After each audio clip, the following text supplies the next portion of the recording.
दिल्ली के हाईटेक स्कूलों के बारे में आपने सुना होगा। काफ़ी चर्चाएं होती हैं कि दिल्ली के सरकारी स्कूल अब हाईटेक बन चुके हैं। लेकिन छत्तीसगढ़ के आदिवासी इलाके सरगुजा का भी एक स्कूल हाईटेक बन चुका है। मैं ऐसा क्यों कह रहा हूँ, यह मैं आपको दिखाऊंगा भी, क्योंकि ये स्कूल सरकारी ज़रूर है, लेकिन सिस्टम की बदौलत ये हाईटेक नहीं बना है, बल्कि यहाँ के शिक्षक इस स्कूल को हाईटेक बनाने के लिए काफ़ी प्रयास कर रहे हैं। तो चलिए हम आपको दिखाते हैं। सबसे पहले हम आपको दिखाएंगे, क्योंकि अभी छुट्टी का समय है, स्कूल का क्लासेस ख़त्म हो गई हैं, तो बच्चे कुछ खेल रहे हैं। आप ये देख रहे हैं देसी बिलियर्ड्स। देसी बिलियर्ड्स हम बच्चों से जानते हैं, क्या है बेटा ये? देसी बिलियर्ड। कैसे खेलते हैं इसको? एक बॉल को दूसरे बॉल से टकरा के गड्ढे में डालते हैं। हाँ, फिर कैसे जीतते हैं? गड्ढे में डाल के। अच्छा, ठीक है। तो आपने देखा स्मार्ट एजुकेशन से बच्चे कैसे स्मार्ट हो रहे हैं, बिलियर्ड्स खेल रहे हैं, बिलियर्ड्स। आगे चलते हैं, कुछ बच्चों को और देखते हैं। ये देखिए बच्चे यहाँ पर, क्या नाम है बेटा? रूपा। रूपा, जी। ये कौन सा कलर है बेटा? पीला। ये पीला। पीला है। जी। अच्छा, और ये क्या कलर है? ये वाला लाल। क्या बोलते हैं इंग्लिश में? क्या बोलते हैं बेटा? रेड बोलते हैं क्या? ठीक है। तो आपने देखा, आपको ये दीवार पे दिखा रहा हूँ, ये एक्चुअल में जब कोरोना का प्रकोप था उस वक्त अवेयरनेस, जागरूकता लाने के लिए ये तीर इसलिए बनाया गया है क्योंकि ये तीर में सबसे पहले लिखा है सैनिटाइज़र, मास्क, साबुन, गर्म पानी। मतलब ये तीर से, इन 4 तीर से आप कोरोना को मार सकते हैं। निश्चित तौर पर जागरूकता बच्चों के अंदर भी आनी चाहिए, इसलिए होना चाहिए। देखिए अब दूसरा, अब आपको मैं दिखाता हूँ। क्या कर रहे हो बच्चा? पढ़ रहे हैं। पढ़ रहे हो? क्या पढ़ रहे हो? कैसे पढ़ते हो? पढ़ के दिखाओ। बंदर मामा। बंदर मामा। बंदर मामा चले स्कूल। बंदर मामा चले स्कूल। अकड़ अकड़ कर चलते हैं। अकड़ अकड़ कर चलते हैं। हेलो सबसे करते हैं। हेलो सबसे करते हैं। मेरी टीचर। मेरी टीचर। ये है स्मार्ट किट। स्मार्ट किट के माध्यम से बच्चों को पढ़ाया जा रहा है। आगे चलते हैं। ये स्कूल की शिक्षिका हैं, बच्चों को कुछ पढ़ा रही हैं, जानेंगे क्या है। ये कमीसी बाई करके कुछ लिखा है। तो एक लड़की रहती थी, उसका क्या नाम है? अनन्या। अनन्या को क्या पालने का शौक था? तोता। तब उसने क्या किया, अपने भैया राजू को बोला कि मेरे को तोता ला करके दीजिए। ठीक है, किसने कहा? अनन्या ने ना। क्या ला करके दीजिए? कमीसी बाई एक शिक्षा की तकनीक है बच्चों को पढ़ाने की। तब राजू ने क्या किया? मैडम से जानते हैं। मैडम ये क्या क्या है, ये क्या तकनीक से बच्चों को पढ़ा रही हैं आप? सर ये कमीसी बाई थिएटर है, ये जापान की एक शिक्षा पद्धति है सर। और ये बाइस्कोप जैसा होता है, जी। उसी तरीके से, उसी बेस पे हम लोग इसको बनाए हुए हैं। जी। और ये प्रिंट के माध्यम से, फोटो के माध्यम से हम लोग बच्चों को कहानी समझाने की कोशिश करते हैं।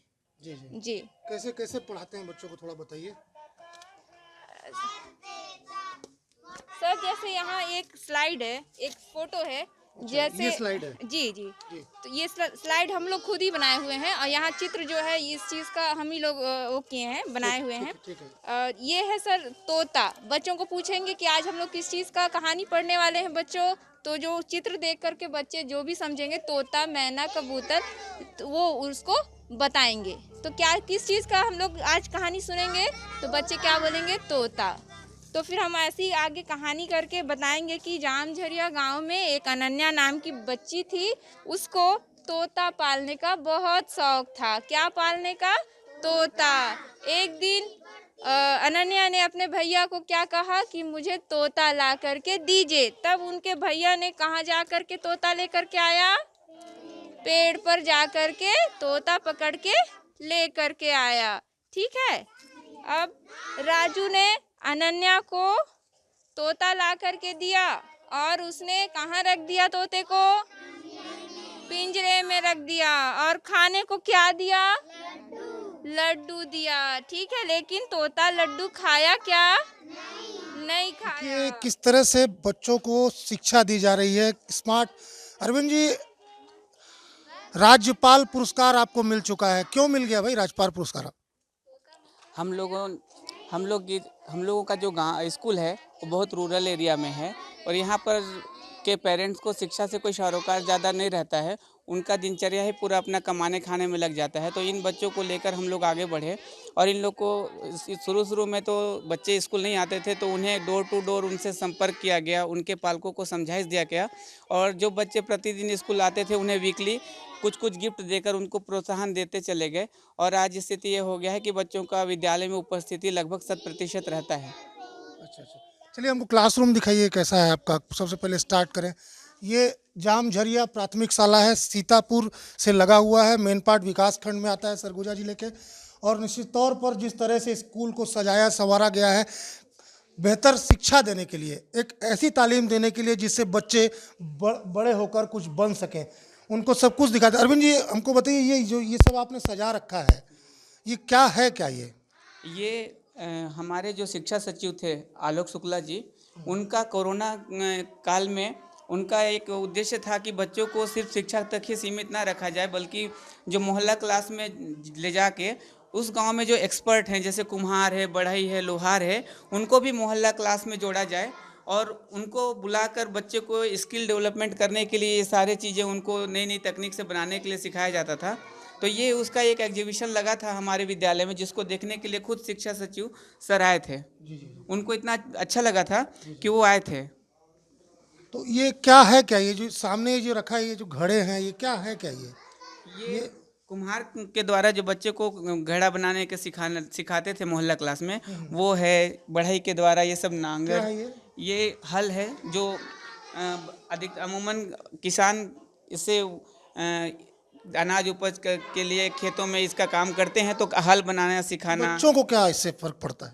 इनका स्किल डेवलपमेंट जैसे कि हर किसी को आने वाले समय में जैसे वो क्या है कि ये खुद बना सकें और उनके जीवन यापन कर सकें और क्या बोलते हैं उन खर्च भी कम लगे, उनको खरीदना ना पड़े, खुद से वो कर पाएँ। ये गन भी है? हाँ, ये गन एक डेमो है, ये ख़राब गन है लेकिन इसी के वो चीज़ में जो हमारे मोहल्ला क्लास में बनाया गया है बच्चे लोग के द्वारा, ये बच्चे लोगों के द्वारा बनाया गया है। तो अपने हिसाब से उन लोग बनाए हैं। तो ये उसी में एक्सपर्ट के द्वारा बढ़ई के द्वारा सिखाते थे। तो ये बच्चों के द्वारा निर्माण कराया गया है। और ये सब ये जो घर बना है ये इस बच्चे लोग इसको स्कूल का एक मॉडल बना रहे थे तो ये उनका किया हुआ है। और ये क्या है? चप्पू क्या लिखा है? ये नाव बनाया गया है। अच्छा अच्छा, बच्चे तो जहाज नहीं देखे हैं बट अच्छा ये शिप जहाज जी, तो ये एक देसी जहाज बनाए हैं वो। अच्छा अच्छा अच्छा अच्छा अच्छा। तो ये बच्चों को मतलब इससे क्या मतलब आप क्या सिखाना चाहते हैं? बच्चे का स्किल डेवलपमेंट करके ये छोटे गृह उद्योग में रोजगार में सहायक भी हो सकता है और उसके बारे में बच्चे को बता भी सकते हैं। ये तमाम चित्र लगा रखे हैं आपने, क्या वजह, बच्चों को इससे क्या फ़र्क पड़ेगा? बच्चे चूँकि ये बहुत रूरल एरिया है, यहाँ पर अधिक जैसे देखे नहीं हैं तो ये बच्चे इससे जान जाते हैं कि ये कलेक्टर मैडम है, राज्यपाल मैडम है। हालांकि वो कभी तो यहाँ कभी मौका नहीं मिला है कि बच्चे उनको देख पाएँ। सिर्फ टीवी भी यहाँ पर बहुत कम बच्चे लोगों के पास में है, तो वो कम से कम इसको देख के जान जाए कि ये हमारे यहाँ की राज्यपाल मैडम है। अच्छा अच्छा अच्छा। तो बच्चों को इस तरह की शिक्षा देकर, आपके स्कूल में कितने बच्चे हैं? अभी 52 हैं।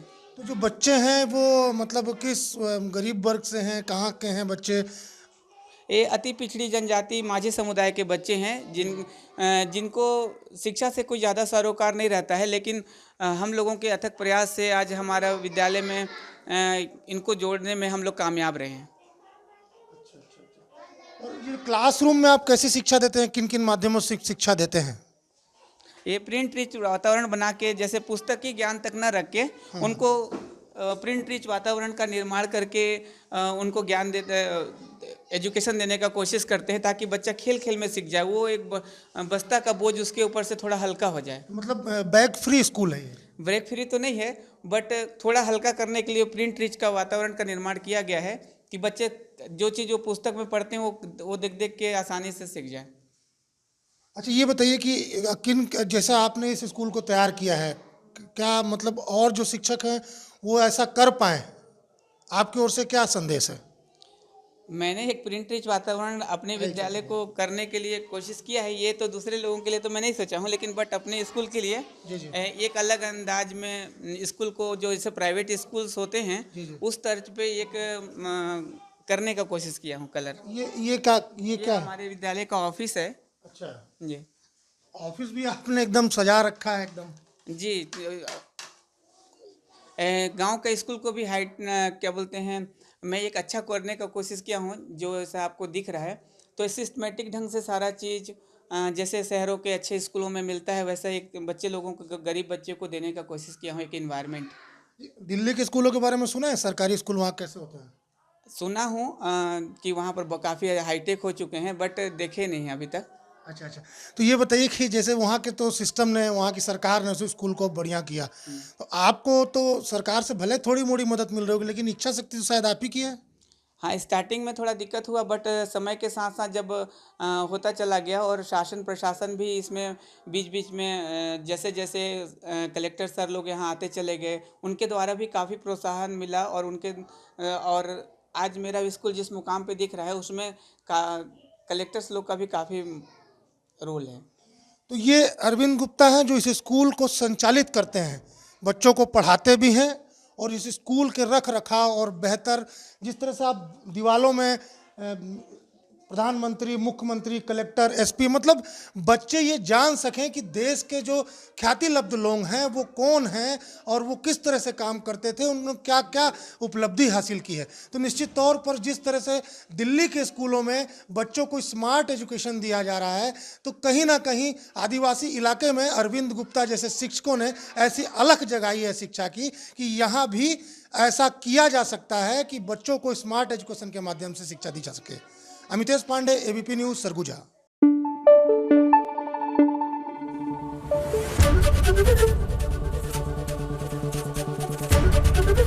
एबीपी न्यूज़ आपको रखे आगे।